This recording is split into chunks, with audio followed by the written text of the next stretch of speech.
Hello and welcome. I'm Tim Moody. I'm the Public Information Officer with the Randolph County School System. I'm here with our Superintendent, Dr. Stephen Gainey, and we're here for our monthly From the Desk Of feature for RTV. We welcome this opportunity every month to get out before the community and share with you some of the highlights that are going on in our schools and in our school district. Well, Dr. Gainey, as is always the case, we seem to have a lot of things to talk about. One of the highlights came from our January 13th work session, which preceded our monthly board meeting. We had some special guests that night, which I think we previewed in our last interview, but the Randolph County Board of Commissioners were there. Can you tell us some of the things that were discussed at the meeting and some of the takeaways from that? Yeah, Tim, that January 13th was exciting for me, and it brought back memories of the previous January 2014, when we had our board meeting work session. We did it the same way. We had a work session, some work session material like we normally do, and then we had a special time to meet with the commissioners. And so the board and the commissioners met, our board and the commissioners met, and then the county manager came over, and Hal Johnson, and Will Massey, the county finance officer, came, and we just had a conversation. And I think that's the way we can continue to build our relationships with our elected officials. We had a conversation about what we foresaw as our budget needs for the 2015-2016 school year. County commissioners, they provide funding in two areas: current expense and in capital outlay. Current expense, we had three things we wanted to share with them. One was the possibility of a 0.5% supplement increase for our employees. Also, we shared with them a concern that we had about technology. That was going to be one of our budget requests. And then the third current expense budget request is what's called continuation costs, which is under that you get things such as retirement cost, the matching retirement cost, the matching health benefit cost. So we had that conversation. Then we flipped to the other side of the house, which is capital outlay funding, and we continue to talk with them about our 9-year plan, which they have been very supportive of, and they provided extra funding last year for this, for the current year. And we need a little bit more funding there to get that plan fully funded. And we just had a good discussion about that. But I go back to, I thought it was a healthy discussion. We had our board members asking them questions and responding to questions. County commissioners were asking staff questions and board members. It just had a great feel. And that's how we're going to get better, is continuing to build relationships with our own staff and also to build relationships with elected officials. That's how we'll get better. And so I left there as excited January 13th as I did the previous January. I think it was January 14th, the previous January. Just excited about them spending time with us. They took time out of their schedule to come over and spend with us, and I appreciate that. I really have a lot of respect for our commissioners. And we have some more time to spend with the Board of Commissioners and in front of the Board of Commissioners on March the 2nd with a capital outlay presentation. Can you tell us some of the specifics with that? Yes, that's something that we did that last year about the same time. Everybody's invited in. The city system will be in, and the community college will be in, and we'll go in and present what our capital outlay requests and needs are. And so in many ways, they know in many ways what our presentations will mainly be about. It's going to be about continuing to focus on fully funding that 9-year plan. So exciting to by then we'll have some more updates. We were able to show them on the 13th of January some projects that were 100% done in year one and some that were not 100% done, but we've done percentages of them. And maybe by then we'll have some more that will have been fully completed. But I think that's a good move by them. It gets them a chance to focus early on what the capital outlay issues are going to be, and then later in the spring we bring it all together. We do a formal presentation of capital outlay and current expense. Okay. Well, last week we had our first weather event of the year, at least in terms of impacting some school decisions. We had a cancellation and we had a delay. Those also impacted our calendar.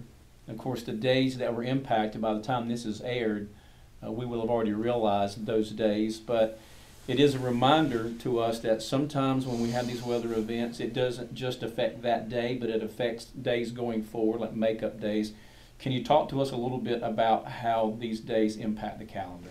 Well, we did. We had a little bump in the road last week, second week back from the winter holidays. So the week of January 12 through 16 was tough. I want to remind everybody that when we get into these issues with weather, what I remind staff is we can't let the previous day influence our decision. You know, we can be frustrated because maybe we went late the day before or we were out the day before and we really need to get in because it's exam week and this and that. But you cannot overlook safety. And so, yes, it was bad timing last week. It was exam week at the high schools. And so on the 14th of January, the Wednesday of exam week, we missed the whole day. We first thought we could do a 3-hour delay, and the temperatures, as we watched the forecast, didn't look like they were going to get better, so we had to cancel. Then on Friday, even with missing on Wednesday, on Friday the 16th, we were all geared up and thought, well, we're going to finish exams. The 14th has been moved to the 16th, and we'll be done on Friday, and it was a long weekend, and we wake up Friday morning to an unpredicted weather event, and so we're on a 3-hour delay, and it cost us one exam period Friday. So all that said, I just want to remind people that I'm not going to walk away from the safety of our students, our staff members who drive, our parents who drive students, and in the student group, our student drivers are I'm concerned about buses. I'm also concerned about student drivers. So what all that did was begin with, Tim, instead of ending the semester on January 16th, the first semester, we're ending it on January 22nd. That'll be the last day of our exams. The first day of the semester will be January 23rd now. We announced that back at the end of the day on January 16th. We have on our calendar, because of the number of hours, instructional hours in our calendar, as planned, our board, we had a big discussion last spring, and we decided that we could miss up to 2 days per semester and not make them up. And then anything over 2 days in a semester we'd make up. So right now, unless it snows January 22nd, which is tomorrow, which we don't have any sign of bad weather, then we'll get first semester done without with only missing 1 day. Right. So we wanted to make that day up. Then the clock starts again, starting Friday, January 23rd. And, we're going to hope for good weather.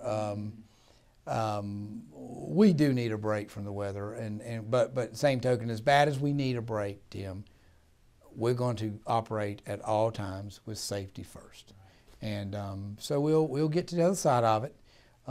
But last week was a difficult week, and actually the week before, on the Thursday after the break, we were delayed for 2 hours because of the cold. It was just it was in single digits, and so we've had a couple hiccups since we've come back, but we'll get through the winter. We've done this before. Mm-hmm. We have great parents that understand. And great community members who understand what our number one goal is, which is safety. So, and I go back to, we did the weather video back before the holidays. I understand when we have to make decisions to delay, close, or release early. I understand it messes up individual schedules, and I'm sorry for that. But I also want to make sure we're taking care of our kids and our staffs, the safety of both groups. And again, I keep saying the parent drivers, because we have a lot of parent drivers who bring their kids to and from school, and we just need to be real careful in these days. Right. Dr. Gainey, last week the Petty Family Foundation made a special presentation to the Randolph County school system regarding scholarships at Randolph Community College. Can you tell us what that's about? Yes, that was exciting. Another great action by that family in support of our school system. They have a long-standing history with our school system. As many people are aware, Ms. Petty was a longtime board member and chair of the school board here.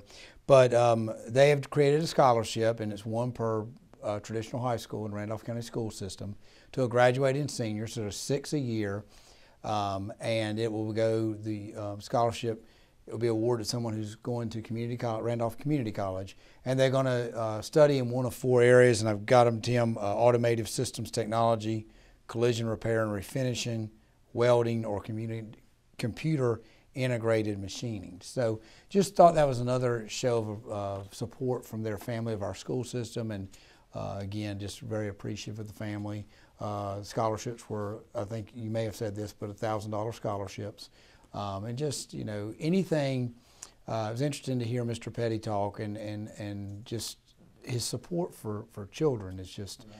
You don't talk to him very long without hearing that come out, which is exactly when I talk to people about Miss Petty and her involvement with our school system, that's what I've heard, just support for children and support for this community. So I just thought it was another just great show of support for us.